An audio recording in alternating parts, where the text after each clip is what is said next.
Hello Tampa Bay and Japanese Pokemon card enthusiasts. Welcome back to my channel. Today I want to talk a little bit about where I think my collection's heading, and I want to start out with talking about this Pristine 10 Suicune.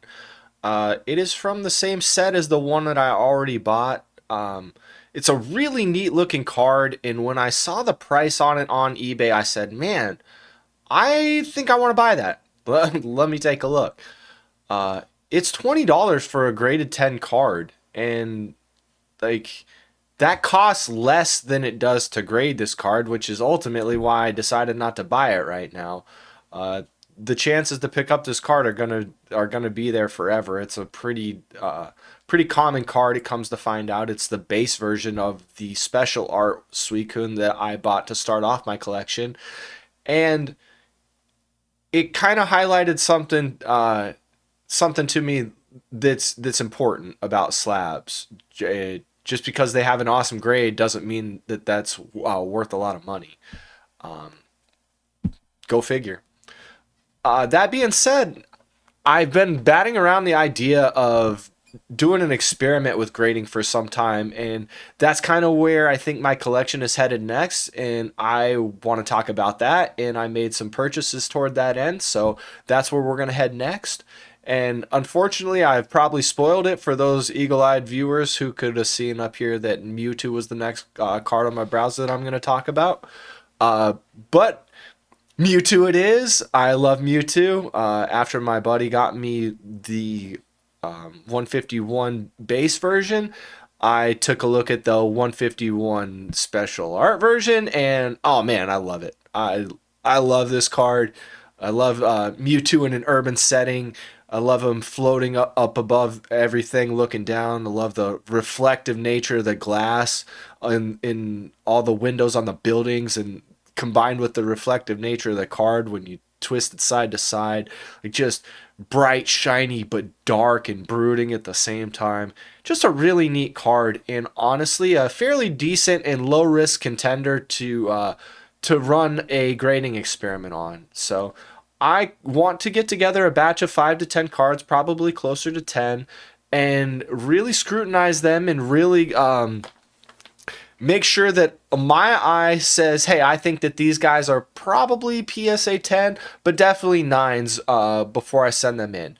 So the thing goes, I want to buy these cards online first, and then inspect them to make sure that they match up with the photos that I've seen. To that end, I'm going to be talking a little bit about the listings and why I chose the cards that I did. But when I get these cards, I want to inspect them. I want to go over them. I want to talk about them. I want to appreciate them, and then I want to ultimately add to my collection while also building a submission folder of, like I said, 5 to 10 cards, probably 7 to 8 sweet spot. Mewtwo is a great contender though, because of the upside of the card. I bought 2 copies for roughly $35 a piece. PSA 10 grade on a Mewtwo, on this particular Mewtwo, is $138. So if I even got one of them to be a PSA 10, I already doubled my money. So that's really cool. PSA 9, you basically get your money back. I actually saw one in a shop last night for $40. I almost picked it up, but since I already knew that I had these 2 on the way, I was like, well, chances are I might have one of these in the near future anyway, so no need to buy a third one. Now, I kind of want to take a look at the listings, and the majority of the listings that I've come across on eBay are not the best. They give you 2 photos at best. A lot of times they'll only give you 1. The front of the card. If they give you 2, it's 1 of the front and 1 of the back. And that's not enough information for a grading submission candidate. I need to be able to more closely scrutinize these cards. So if the first thing that I want you all to notice is the amount of photos on every listing that I purchased. I want to be able to see as much as I can and remove as many unknowns as I can. I want this card to look as flawless as it possibly can to my eye before I buy this card. Now, that doesn't guarantee anything. It doesn't mean it's not going to show up with a giant scratch that just photography couldn't handle, or that, just got missed. whatever the case may be, or even a small flaw, a white spot, a crease corner. You never know. And things happen too. Things happen in shipping all the time. So, we just want to do as best we can to knock down those unknowns. So by buying a card that someone took the time to photograph extensively and then to upload that and to make the whole listing, like, to me, that's the listings worth buying. That's the listings that I will call near mint. I'm not interested in buying from you if you've only got 2 photographs and you're selling 20 copies of that card. I have no idea which one you're going to give me. Props to everybody who's trying to fill up their binder and wants to just collect that way. That's great. But I'm kind of finding that the market on singles and raw cards is a little bit skewed towards everybody thinking that every card that's raw is near mint, and that's just not the case. Back to it here. We've got corner photos for every corner of this card, front and back. We got the side angle pose, which I very, very, very much appreciate for both sides here. So you can, see the light catch in the card from different angles. You got, again, a closer side pose or side manipulation of the card there. And then we've got good photos of the back and just a really good, clean looking card. This one was probably my favorite listing of the ones that I purchased, and that's kind of why I'm starting with it. Is like, I just want y'all to see what I saw when I made the decision to buy this card. My intention is to have it graded. My intention, therefore, is to buy the best possible condition cards that I can. And the best way to do that is to have as many pictures as we can. So going through this, looking at them again, they still all look great to me. The other Mewtwo, again, same price range, same sort of listing, same sort of detail and care went into actually putting this on eBay. Thank you to both of these sellers, and keep up the great work, and I'd be happy to buy from you again in the future. I don't need to really go over it too closely, but again, we've got all 4 corners. This one doesn't have the side views, but that's okay. The price is in the right range, and they still took the time to take all of these other photographs. So I felt really good about both of these listings. The next one is a bit of a left turn and kind of shocked me when I was actually looking for cards to grade. This one, the market is quite unsettled. It's still a fairly new card. It came from the Ninja Spinner set, which is really cool. I happened to open a couple of those packs the other night. I really would have went off if I would have pulled one of these out of there. Alas, not to be, but it's on the way anyway, so who cares? This card, the price spread is a little strange on price charting. The raw cards going for typically $24, but a PSA 10 card goes for $220. PSA 9 goes for $17.50, which is less than the raw card. So just a huge spread, a huge coin flip of what could happen. That being said, this market is obviously unsettled. The probably just doesn't have the volume of cards to sustain at grade 9 yet. It could be due to it being a rather new set, combined with some of the grading holdups that are happening with cards and in general, the massive wait times in PSA, which I can't believe I'm willingly wading into those waters, but we'll cross that bridge when we get there. Back to the listing. This Pokemon is Dragalge. It's a new one. It's another dragon. If you're catching a theme there. I love the artwork on this card. When I saw it, it immediately jumped out to me. If you couldn't tell by my shirt, I love the color scheme. I love that this card looks like the Pokemon is somehow both swimming and flying. It's just a mythical, ethereal, mystical looking card, and I'm in love with it. Of all the ones that I bought, this one is the one that I see the most potential to stick around the longest, just because it grabbed me. It grabbed my attention. It put some tentacles around my heart. I want to talk a little bit about this card in particular as well. I saw infinite listings of only 2 photos for that going rate of $19 to $20. I think the raw price on price charting was $24, but $20 all the way across the board. But as I already said, that doesn't catch my eye. That's not enough. I need something more.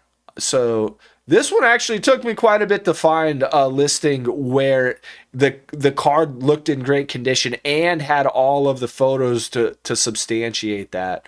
So this was the most expensive card that I purchased. I think it was $43 all in. I didn't buy it now. I sent the seller an offer for $35 and they accepted that. So with shipping in tax, it was $43 and however odd change. But I'm really happy to have this card. I'm gonna cherish this one for a bit and very excited to add it to the collection. Also feel roughly the same about the next card.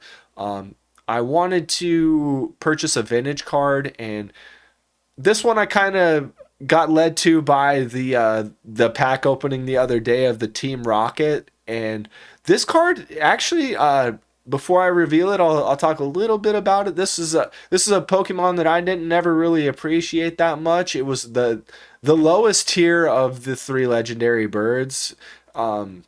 But I don't view it that way anymore. I really love it, and I really love this card. But that's kind of part of the journey too that I'm really come to appreciate. Like, my feelings towards the cards and the Pokemon have changed over time too. Let's go ahead and talk about this guy, Moltres. I was always an Articuno guy. Zapdos was a close second, and Moltres was an afterthought. But with where I am in life now, Moltres is a phoenix, and that fascinates me. And not necessarily this iteration, because this guy kind of looks more like a derpy chicken, but that also spoke to me for whatever reason. But this is the vintage Team Rocket set from the I think it was the gym leader set in Japanese, or perhaps the stadium set. I'm not sure which one, how those sets are named. It's been a really long time. But again, we see that I have all the corner photos here that we're looking for, which are important on every card. But vintage cards grading is apparently an entirely different level of scrutinization.